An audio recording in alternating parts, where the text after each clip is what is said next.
అరగంట సరిపోవంత ముద్దాటలో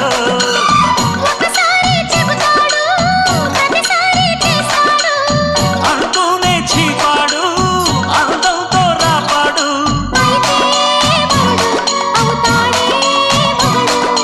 అసలే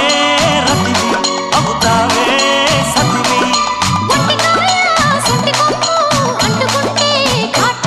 ఘుంఘుమాయించు కొంచెం లవ్లగాయించు లంచం మన్మధించింది మంత్రం మంచం